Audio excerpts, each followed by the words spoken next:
በስመ አብ ወወልድ ወመንፈስ ቅዱስ አሐዱ አምላክ። ጥቅምት 14 በዚች ቀን ከ72ቱ አርድእት ውስጥ የሆነ አንዱ ቅዱስ ሐዋርያ ፊልጶስ አረፈ።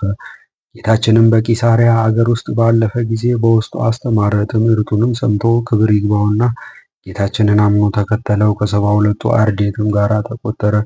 ጌታችንም ይሰብኩ ዘንድ ሁለት ሁለት አድርጎ በላካቸው ጊዜ ከእርሳቸው አንዱ ይህ ደቀ መዝሙር ነው። ከመድኃኒታችንም ዕርገት በኋላ ሐዋርያት ከሾሟቸው ከ7ቱ ዲያቆናት ውስጥ የተቆጠረ ነው። እርሱም ወደ ሰማርያ ወርዶ አስተማረ። ብዙዎችንም አሳምኖ የክርስትና ጥምቀትን አጠመቃቸው። ከዚህም በኋላ የተጎዳውን እስራኤኛ ሲሞንንም አጥምቆት ነበረ። እርሱ የመንፈስ ቅዱስን ጸጋ በገንዘብ ሊገዛ አስቧልና። ከዚህም በኋላ ወደ ጋዛ በሚወስደው መንገድ ይሄድ ዘንድ መንፈስ ቅዱስ ፊልጶስን አዘዘው። በሄደም ጊዜ ለኢትዮጵያ ንግሥት ለህንደኬ በጅሮንዷ የሆነ ጃንደረባውን አገኘው። እርሱም እንደ በግ ሊታረድ መጣ የሚለውን የነቢይ ኢሳይያስን መጽሐፍ ያነብ ነበረ። ፊልጶስም ጃንደረባውን የምታነበውን ታስተውለዋለህን? አለው። ጃንደረባውም ያስተማረኝ ሳይኖር እንዴት አውቃለሁ? አለ። ፊልጶስም ስለ ጌታችን ስለ መከራው ለዓለሙ ሁሉ ድህነት ስለሆነው ሞቱ እንደተነገረ ተረጎመለት። ጃንደረባውም ጌታችን ኢየሱስ ክርስቶስ የሕያው እግዚአብሔር ልጅ እንደሆነ አመነ። ያን ጊዜም በፊልጶስ እጅ ከወንዝ ውሃ ውስጥ ተጠመቀ። ከውሃውም በወጡ ጊዜ መንፈስ ቅዱስ ፊልጶስን ነጥቆ ወሰደው። ጃንደረባውም ሁለተኛ አላየውም። ፊልጶስም ወደ አዛጦን ከተማ ደረሰ። እያስተማረም እስከ ቂሳርያ ሄደ። በከተማዎች ሁሉ በመዞር ወንጌልን ሰበከ። ከአይሁድና ከሳምራውያንም ብዙዎችን ክብር ይግባውና ጌታችን ኢየሱስ ክርስቶስን ወደ ማመን መልሶ የክርስትና ጥምቀትን አጠመቃቸው። ለሐዋርያ ፊልጶስም ከእርሱ ጋር ወንጌልን የሚሰብኩ 4 ሴቶች ልጆች ነበሩት። አገልግሎቱንም ፈጽሞ በሰላም አረፈ። ለእግዚአብሔር ምስጋና ይሁን። እኛንም በቅዱስ ሐዋርያ ጸሎት ይማረን፣ በረከቱም ከእኛ ጋር ትኑር ለዘላለሙ አሜን። በዚችም ቀን ከሮሜ ሀገር የሆነ የከበረ የእግዚአብሔር ሰው ሙሴ አረፈ። የዚህም ቅዱስ የአባቱ ስም አውፍሚያኖስ የእናቱ አግልያስ ነው። እነርሱም እግዚአብሔርን የሚፈሩ እጅግም ባለጸጎች ናቸው። አብዝተውም ይመጸውታሉ፣ ሁልጊዜ ይጸልያሉ፣ እስከ 9 ሰዓትም ይጾማሉ። ድሆችንና ችግረኞችንም ሳይይዙ አይበሉም። ነገር ግን ልጆች የሏቸውም ነበረ። የእግዚአብሔርን ፈቃድ የሚያደርግ የተባረከ ልጅን ይሰጣቸው ዘንድ እግዚአብሔርን ይለምኑት ነበረ። ጌታችንም ልመናቸውን ተቀብሎ ይህን መልኩ እጅግ ያማረ የከበረና የተባረከ ልጅን ሰጣቸው። በወለዱትም ጊዜ በእርሱ ደስ ብሏቸው ለድሆችና ለምስኪኖች ታላቅ ምሳ አደረጉ። ስሙንም ሙሴ ብለው ሰየሙት። ትርጓሜውም የእግዚአብሔር ሰው ማለት ነው። ስለ እርሱ እግዚአብሔር ልመናቸውን ሰምቷልና። ከዚህም በኋላ ሙሴን በመልካም አስተዳደግ አሳደጉት። መንፈሳዊና ስጋዊ ትምህርትን ጥበብን ሁሉ አስተማሩት። አድጎም በጎለመሰ ጊዜ አባቱ አውፊሚያኖስ ሚስቱ አግልያስን እነሆ ልጃችን ሙሴ አደገ፣ ሚስት እንድናጋባውና በጋብቻውም ደስ ሊለን ለእኛ ይገባናል አላት። የሙሴ እናት አግልያስም ሰምታ በዚህ ነገር ደስ አላት። ከሮሜ ሀገር ታላላቆች ሰዎች ወገንም መልኳ እጅግ ያማረ አንዲት ብላቴና አጋቡት። በታላቅ ሰርግንም በማዘጋጀት ሸልመው አስጊጠው በቤተ ክርስቲያን ውስጥ በጋብቻ ስርዓት አክሊላትን አቀዳጇቸው። ከዚህ በኋላ ስጋውና ደሙንም ተቀብለው ወደሚሰረጉበት ቤት ገቡ። ከዚህም በኋላ በማግስቱ አውፊሚያኖስ ሚዜውን ጠርቶ እንዲህ አለው፣ ሙሽራው ወደ ሙሽሪቷ ገብቶ የጋብቻውን ሕግ እንዲፈጽም ንገረው። ያ ሚዜውም በነገረው ጊዜ ወደ ሙሽራይቷ ገባ። ድንቅ የሆነ ውበቷንና ደምግባቷን ተመለከተ። በልቡም አስቦ እንዲህ አለ፣ ይህ ሁሉ ውበትና ደምግባት ኃላፊ ጠፊ አይደለምን? ይህንንም ብሎ ወደ ሰማያዊት መንግስቱ የሚደርስበትን መንገድ እንዲመራው እግዚአብሔርን ለመነው። ሙሽራይቱንም እንዲህ አላት፣ የተባረክሽ እህቴ ሰላም ይሁንልሽ። የእግዚአብሔርን ፍቅር አንድነት ከአንቺ ጋር ይኑር። ክብር ይግባውና በጌታችን ኢየሱስ ክርስቶስ ዘንድ እስከምንገናኝ ደህና ሁኚ። ይህንንም በሚላት ጊዜ ልብሶቹን አውልቆ ሰጥቷት ከእርሷ ዘንድ ወጣ። የተሞሸረበትንም ልብስ ለውጦ ከባህር ዳርቻ እስከሚደርስ መንገዱን ተጓዘ። ልብሶቹንም ሁሉ ሽጦ ለድሆችና ለችግረኞች ምጽዋትን ሰጠ። እርሱም ጨርቅ በመልበስ እንደ ድሃ ሆኖ ቁራሽ እንጀራ እየለመነ በየጥቂቱ እየተመገበ እስከ ሀገረ ሮሃ ድረስ ሄደ። ከዚያም በደረሰ ጊዜ ወደ ቤተ ክርስቲያን ውስጥ ገብቶ ለሮሃ ንጉሥ ለአቃሪዎስ በስብከት ወራት የተላከለትን ክብር ይግባውና የጌታችን ኢየሱስ ክርስቶስን ስዕልና የእመቤታችንን የቅድስት ድንግል ማርያምን ስዕል አግኝቶ ከስዕሎቹ ተሳልሞ በረከትን ተቀበለ። ወደ ልዑል እግዚአብሔርም ፈጽሞ እያመሰገነ ጸለየ። አውጥቶም ኑሮውን ከድሆችና ከምስኪኖች ጋር አደረገ። ከዚህም በኋላ መጸለይንና መጾምን ጀመረ። እስከ ምሽትም ይጾማል። በቀንና በሌሊትም ጸሎቱን አያቋርጥም። ምጽዋትንም ከድሆች ጋር ተቀብሎ እርሱ መልሶ ለሌሎች ይሰጣል። በዚያችም ዕለት በነጋ ጊዜ ወደ ሰርጉ አዳራሽ አባትና እናቱ ሲገቡ ሙሽራው ልጃቸው ሙሴ በጫጉላ ቤት እንደሌለ ሰሙ። ደስታቸውም ወደ ሐዘን፣ የሰርጉም ዘፈን ወደ ልቅሶ፣ ወደ ዋይታ ተለወጠ። ከዚህም በኋላ አውፍሚያኖስ ባሮቹን ጠርቶ ብዙ ገንዘብን ሰጣቸው።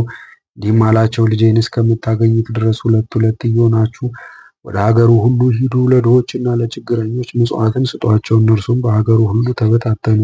ከአባቱ አገልጋዮችም ሁለቱ አገኙት፣ ግን አላወቁትም። ምጽዋትንም ከድሆች ጋር ሰጡት። ቅዱስ ሙሴም አውቋቸው እንዲህ ብሎ አመሰገነ።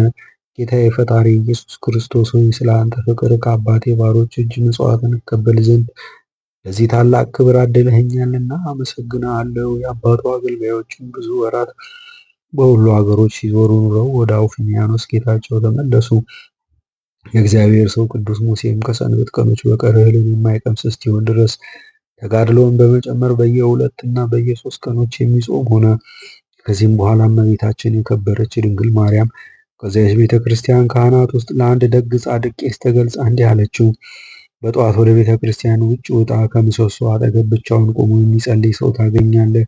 እግዚአብሔር ሰው ወደ ቤተ ክርስቲያን ግባ በለው። በውጭ አትተወው። ጾሙ ጸሎቱ በእግዚአብሔር ፊት መዓዛው ጣፋጭ እንደሆነ ዕጣን ተቀባይነት አግኝቷልና። ሲነጋም ያ ቄስ ወደ ቅዱስ ሙሴ ሄዶ የእግዚአብሔር ሰው ሆይ ወደ ቤተ ክርስቲያን ግባ አለው። ሙሴም አባቴ ሆይ በከበረ ቦታ ላይ መቆም የማይገባኝ ኃጢአተኛ ነኝና ተወኝ አለው። ቄሱም ወደ ቤተ መቅደስ አስገባ ዘንድ በቅድስት ድንግል እመቤታችን ማርያም ወደ አንተ ተልኬአለሁ ብሎ መለሰለት። ወደ ቤተ መቅደስ የሚያስገባው ዘንድ እንዳዘዘችው ነገረው።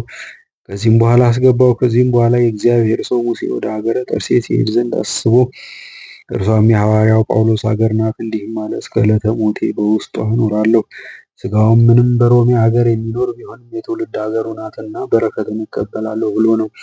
በሌሊትም ወጥቶ ወደ ባህር ዳርቻ ሄደ። ወደ ጠርሴስም ይሄድ ዘንድ በመርከብ ተጫነ። በባህር መካከልም ታላቅ ነፋስ ተነሳባቸው። ባህሩም ከነፋሱ ኃይል የተነሳ ታወከ። ወደ የትም እንደሚሄዱ አያውቁም ነበረ፣ ቀኑ ጨልሞባቸዋልና። ስለ ነፍሳቸውም ድህነት ወደ እግዚአብሔር ለመኑ። በዚያንም ጊዜ ባህሩ ጸጥ ብሎ ታላቅ ደስታ ሆነ፣ ብርሃንም ታየ። ወደ ሮሜ ሀገር ወደብም እንደደረሱ አወቁ። ቅዱስ ሙሴም ተነስቶ በመርከብ ውስጥ ያሉትን በሰላም ተሰናብቷቸው ጉዞውን ጀመረ። በልቡም እንዲህ አለ፣ ይህ ሁሉ በእግዚአብሔር ፈቃድ ሆነ።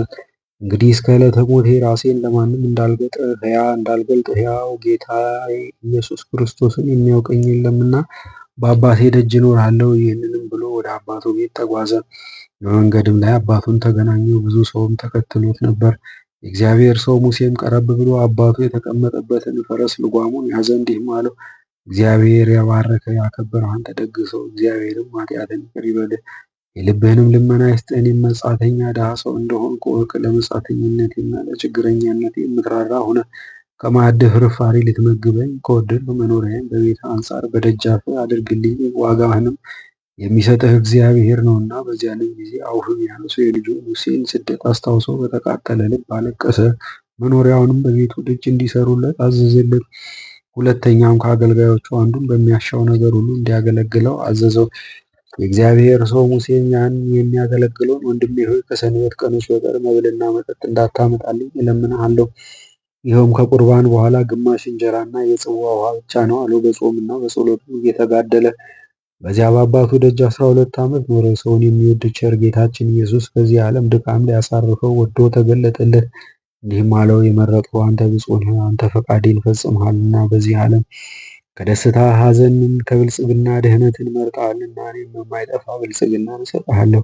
ዳግመኛም ስምህን ለሚጠራ መታሰቢያንም ለሚያደርግ የተራበውን ለሚያጠግብ የተጠማውን ለሚያጠጣ የተራቆተውን ለሚያለብስ ገድልህንም ለሚጽፍ ወይም ለሚያጽፍ ስለ ስምህ በጎ ስራ ሁሉ ለሚሰራ ቃል ኪዳንን ሰጠሁ። በሰማያዊት መንግስትም በጎ ዋጋን እሰጠዋለሁ። ተጠራጣሪ ካልሆነ በዚህ ዓለምም እጠብቀዋለሁ። ከበጎ ነገር ሁሉ ምንም አላሳጣውም።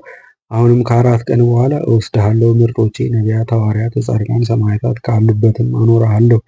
ይህንንም ብሎ ከእርሱ ዘንድ ወደ ሰማይ በታላቅ ክብር አረገ። ቅዱስ ሙሴም ከእግዚአብሔር ዘንድ ይህን ጸጋ በተሰጠው ጊዜ እጅግ ደስ አለው። ያን የሚያገለግለውንም ወንድሜ ሆይ እንግዲህ ስለ እኔ ከመድከም ታርፋለህና ወረቀትና ቀለም አምጣልኝ አለው። የአገልጋይም ካነጋገሩ የተነሳ አድንቆ ወረቀቱንና ቀለሙን አመጣለት። የከበረ የእግዚአብሔር ሰው ሙሴም ከመጀመሪያው እስከ መጨረሻው ገድሉን ሁሉ ጻፈ። በአራተኛውም ቀን ያችን የጻፋትን መጽሐፍ በእጁ ጨበጣት። በእሑድ ቀንም በሰላም አረፈ። መላእክት፣ ነቢያት፣ ሐዋርያት፣ ጻድቃን፣ ሰማዕታት ለሚያገለግሉት የዘላለም ተድላ ደስታ ለሚሰጥ ለነበረና ለሚኖር ፈጣሪያችን ምስጋና ይሁን እያለ ነፍሱን ተቀበሏት።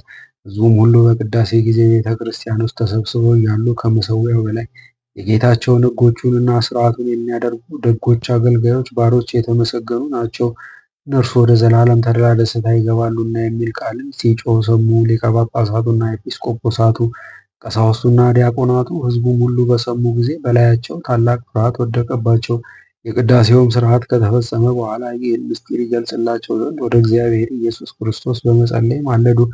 በዚያንም ጊዜ የእግዚአብሔርን ሰው በአውፊሚያኖስ ቤት ፈልጉት፣ እነሆ እርሱ ነፍሱን በእግዚአብሔር እጅ ሰጥቷልና የሚል ቃልን ሰሙ። ሊቀ ጳጳሳቱም ይህን ነገር ሰምቶ አውፊሚያኖስን ጠራውና ይህ ታላቅ ጸጋ በቤት ውስጥ ሲኖር በሕይወቱ ሳለ እንድንጎበኘው በረከቱንም እንድንቀበል ለምን አልነገርከንም? አለው። አውፊሚያኖስም እንዲህ ብሎ መለሰ። ክቡር አባት ሆይ ቅድስናዬ መስክር፣ ይህን የሚመስል በቤቴ ውስጥ እንዳለ አላወቅሁም። በዚያንም ጊዜ ሊቀ ጳጳሳቱ ከሁሉ ካህናትና ሕዝብ ጋር ተነስቶ ወደ አውፊሚያኖስ ቤት ሄደ። የከበረ የእግዚአብሔር ሰው ሙሴንም ባረፈበት ቦታ አገኙት። ክርታሱም በእጅ ውስጥ ነው። ሊቀ ጳጳሳቱም ያችን ክርታስ አንስቶ የእግዚአብሔር ሰው ሙሴ የአውፊሚያኖስ ልጅ እናቱ አግሊያስ እስከሚለው ስሙ እስኪደርስ በሕዝቡ ሁሉ ፊት አነበባት። እናትና አባቱም በሰሙ ጊዜ ደነገጡ፣ መራር ለቅሶንም አለቀሱ፣ ቤተሰቦቻቸውም ሁሉ። ከዚህም በኋላ ሊቀ ጳጳሳቱ አጽናንቶ ጸጥ አደረጋቸው። በዚያንም ጊዜ በሊቀ ጳጳሳቱ የሐር ልብስ አስመጥቶ በክብር ገንዘው ወደ ቤተ ክርስቲያን ወስደው ከሥጋው እስከሚባረክ ወደ ቤተ መቅደስ ውስጥ አኖሩት፣ ካህናቱና ሕዝቡ ሁሉ። ከዚህም በኋላ ብዙ በሽተኞች፣ ዕውሮች፣ አንካሶች፣ ደንቆሮች፣ ዲዳዎች መጥተው ከሥጋው በተሳለሙ ጊዜ ሁሉም ከደዌያቸው ዳኑ። በዚያችን ቀን ታላቅ ደስታ ሆነ።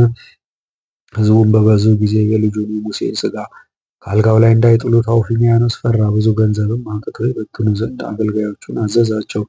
ሥጋውን ትተው ወደ በተነው ገንዘብ ይሄዳሉ ብሎ አስቦ ነበረ፣ ግን ከቶ አንድ እንኳ ወደ ገንዘብ ይሄድ የለም። ከዚህም በኋላ ሥጋውን በታላቋ በሐዋርያት ጴጥሮስና ጳውሎስ ቤተ ክርስቲያን አኖሩ። ከሥጋውም ብዙ ድንቆች ተአምራት ተደረጉ። ዕውሮች አይተዋልና፣ አንካሶችም ቀንተው ይሄዳሉና፣ ደንቆሮችም ይሰማሉና፣ ለምጻሞችም ይነጻሉና፣ አጋንንት ያደሩባቸው ይወጡላቸዋልና፣ ሁሉም ካለባቸው ደዌ ይድናሉና። ለእግዚአብሔርም ምስጋና ይሁን፣ እኛንም በዚህ ጻድቅ ጸሎት ይማረን፣ በረከቱም ከእኛ ጋር ትኑር ለዘላለሙ አሜን። በዚህችም ቀን ዳግመኛ የቁስጥንጥንያ ንጉሥ የቴዎዶስዮስ ልጅ የቅዱስ ገብረ ክርስቶስ የዕረፍቱ መታሰቢያ ነው። ይህም ቴዎዶስዮስ እግዚአብሔርን የሚፈራ ነው። ሚስቱን በጎ የምትሰራ እግዚአብሔርን የምትፈራ ናት። ስሟም መርኬዛ ነው። እነርሱም ልጅ ስለሌላቸው ያዝኑ ነበር። ወደ ኢየሩሳሌምም ሄደው ስዕለትን ተሳሉ። ቸር መሐሪ ወደሆነ እግዚአብሔርም ለመኑ። እርሱም ልመናቸውን ተቀብሎ ይህን ያማረ ልጅ ሰጣቸው። ስሙንም አብደልመሲህ ብለው ሰየሙት። ትርጓሜም ገብረ ክርስቶስ ማለት ነው። የቤተ ክርስቲያንን ትምህርት ሁሉ የሥጋዊንም ትምህርት አስተማሩት። አድጎ በጎለመሰም ጊዜ የሮሜውን ንጉሥ ልጅ አጭተው እንደ ሥርዓቱ አጋቡት። ከሌሊቱ እኩሌታም በሆነ ጊዜ ሙሽራው ገብረ ክርስቶስ ተነስቶ ወደ ሙሽራይቱ ገባ። እጇንም ይዞ ከእርሷ ጋር ቃል ኪዳን አደረገ። ከዚያም የሃይማኖት ጸሎት በአንድ አምላክ እናምናለን የሚለውን እስከ መጨረሻው ጸለየ። የሙሽርበትን ልብስ ከላዩ አውልቆ የግምጃ ልብስን ለበሰው። ወደ ሙሽሪቷም ሄዶ ራሷን ሳማት፣ እንዲህም እያለ ተሰናበታት። እግዚአብሔር ከአንቺ ጋር ይኑር፣ ከሰይጣን ሥራ ሁሉ ያድንሽ። እርሷም አልቅሳ ጌታዬ ወዴት ትሄዳለህ? ለማንስ ትተወኛለህ? አለችው። እርሱም በእግዚአብሔር ዘንድ እተውሻለሁ፣ እኔም ጌታ ኢየሱስ ክርስቶስን ልከተለው እሄዳለሁ። የአባቴ መንግሥት ኃላፊ ነውና አንቺም መሐላሽን አስቢ አላት። ያን ጊዜ መሐላዋን አስባ ዝም አለች። ለሰርጉም የታደሙት ሁሉ እንደተኙ በሌሊት ወጥቶ ሄደ። ወደ ባህር ዳርቻም ደርሶ በመርከብ የሚጓዙ መንገደኞችን አገኘ። የዓመት መንገድ ወደሚሆን አርማንያም እስከሚደርስ ከእነርሱ ጋር ተጓዘ። ነግቶ ወደ ሰርጉ አዳራሽ አባትና እናቱ በገቡ ጊዜ ሙሽራውን ልጃቸውን አላገኙትም። ሙሽሪትንም ልጃችን ወዴት አለ ብለው ጠየቋት። እርሷም እንዲህ አለቻቸው፣ በሌሊት ወደ እኔ ገባ፣ መሐላን አማለኝ፣ ከእኔ ጋር ቃል ኪዳን አደረገ፣ ራሴንም ስሙኝ ከእኔ ዘንድ ወጣ። እኔም እያለቀስኩ ብቻዬን አደርኩ። ነገሯንም ሰምተው ወድቀው በመጮህ ታላቅ ልቅሶን አለቀሱ። በዚያችም ጊዜ በሀገሮች ውስጥ ሁሉ ልጁን ገብረ ክርስቶስን ይፈልጉት ዘንድ ንጉሡ 500 አገልጋዮቹን ላከ። ለድሆችና ለምስኪኖችም ምጽዋት አድርገው የሚሰጧቸውን ብዙ ገንዘብን ሰጣቸው። ገብረ ክርስቶስ ግን በእመቤታችን በቅድስት ድንግል ማርያም ስም በአርማንያ አገር በተሰራች በአንዲት ቤተክርስቲያን ደጅ የሚኖር ሆነ። አባቱ የላካቸውም ሁለቱ አገልጋዮች ከዚያ ደርሰው ስለ እርሱ መረመሩ፣ ግን ወሬውን ማግኘት ተሳናቸው። ለድሆችም ምጽዋትን ሰጡ። እርሱም ከድሆች ጋር ምጽዋትን ተቀበለ። በዚያም 15 ዓመት ከኖረ በኋላ እመቤታችን ቅድስት ድንግል ማርያም ለአንድ ቄስ ተገለጸችለት። ቦታውንም አመልክታ እንዲህ አለችው፣ የእግዚአብሔር ሰው ገብረ ክርስቶስን ይዘህ በቤተ ክርስቲያን ውስጥ አስገባው፣ ከውጭ አትተወው። ቄሱም እመቤታችን እንዳዘዘችው አደረገ። ከዚህም በኋላ የተመሰገነ ገብረ ክርስቶስ በሌሊት ተነሳ፣ ከእመቤታችንም ስዕል ፊት ቆሞ ጸለየ፣ እንዲህም አላት፣ እመቤቴ ሆይ የተሰወረ ስራዬን አንቺ ለምን ገለጥሽ? አሁንም ወደሚሻለኝ ምሪኝ። ይህንንም ብሎ የእመቤታችንን ስዕሏን ተሳልሞ በሌሊት ወጥቶ ወደ ባህሩ ወደብ ደረሰ። ወደ ሌላ ሀገር እንዲሄድ ወዶ በመርከብ ተሳፈረ። ግን በእግዚአብሔር ፈቃድ ከአባቱ ሀገር ደረሰ። የአባቱና የእናቱን ባሮች እየናቁትና እየሰደቡት በአባቱ ደጅ 15 ዓመት ኖረ። ሲገቡና ሲወጡም ሽታው እንዳያስጨንቀን ይህን ምስኪን አስወግዱልን ይላሉ። ወጭትና ድስትም አጥበው በላዩ ይደፉበታል። ውሾችም እንዲናከሱበትና እንዲበሉት የስጋ ትርፍራፊ ይጥሉበታል። ውሾች ግን ቁስሉን ይልሱለት ነበረ። እንደዚህም አብዝተው አሰቃዩት። ከዚህም በኋላ ወደ እግዚአብሔር እንዲህ ብሎ ለመነ፣ ጌታ ኢየሱስ ክርስቶስ ሆይ ለአባቴና ለእናቴ ባሮች በደል እንዳይሆንባቸው ወደ አንተ ውሰደኝ። በዚያንም ጊዜ ክብር ይግባውና ጌታችን ኢየሱስ ክርስቶስ ስሙን ለሚጠራ መታሰቢያውን ለሚያደርግ ቃል ኪዳን ሰጠው። ከዚህም በኋላ ገድሉን ከመጀመሪያው እስከ መጨረሻው ጻፈ። በእጁም ጨብጦ አረፈ። በእሑድ ቀንም ሕዝቡ ሁሉ እና ካህናቱ ከሊቀ ጳጳሳቱ ጋር በቅዳሴ ጊዜ ቤተ ክርስቲያን ውስጥ ሳሉ የእግዚአብሔርን ሰው በንጉሥ ቴዎዶሲዎስ ቤት ፈልጉት የሚል ቃል ከሰማይ ሰሙ። በዚያን ጊዜ ሄደው ባረፈበት ቦታ አገኙት። በእጁም ውስጥ የተጨበጠ ክርታስን አዩ። ሊወስዷትም ሽተው መውሰድ ተሳናቸው። በአንድነትም በጸለዩ ጊዜ እጁ ተፈታ። ወስደው አነበቧት። አባትና እናቱም ልጃቸው እንደሆነ አወቁ። ታላቅ ጩኸትም ሆነ፣ መሪር ልቅሶንም አለቀሱ። አክብረውም ቀበሩት። መቃብሩም በሽተኞችን ሁሉ በመፈወስ ድንቆች የሆኑ ብዙ ተአምራትን የሚያደርግ ሆነ። ለእግዚአብሔር ምስጋና ይሁን። እኛንም በዚህ ጻድቅ ጸሎት ይማረን፣ በረከቱም ከኛ ጋር ትኑር ለዘላለሙ አሜን። በዚችም ቀን የታላቁና የከበረው አባታችን አረጋዊ ዘሚካኤል የሚባለው መታሰቢያው ነው። ይህም ቅዱስ ከእርሱ ጋር 9 የሆኑትን ቅዱሳን የእግዚአብሔር አገልጋዮችን ወደ ኢትዮጵያ ሀገር እስካደረሳቸው ድረስ በመንገድ የመራቸው እርሱ ነው። እርሱም የዘንዶ ጅራፍ በመያዝ ከደብረ ዳሞ ተራራ ላይ ወጣ። በዚያም ፍጹም የሆነ ተጋድሎን ፈጸመ። ክብር ይግባውና ከጌታችን ኢየሱስ ክርስቶስም ስሙን ለሚጠራ መታሰቢያውንም ለሚያደርግ ቃል ኪዳን ተቀበለ። ከመምህሩ ከአባ ጳኩሚስ ዘንድ እንደተማረ ለልጆቹ መነኮሳት ስርዓተ ማህበርን ሰራላቸው። ከዚህም በኋላ በእግዚአብሔር ቸርነት እንደ ሄኖክና እንደ ኤልያስ ከሞት ገጽ ተሰወረ። ለእግዚአብሔር ምስጋና ይሁን። እኛንም በዚህ ጻድቅ ጸሎት ይማረን፣ በረከቱም ከኛ ጋር ትኑር ለዘላለሙ አሜን። በዚህችም ቀን የመራክዋና ከእርሱ ጋር ያሉ ሰማዕታት የዱማቴዎስ እና የእምራይስ የ431 ሰማዕታት መታሰቢያቸው ሆነ። እግዚአብሔርን በጸሎታቸው ይማረን፣ በረከታቸውም ከኛ ጋር ትኑር ለዘላለሙ አሜን።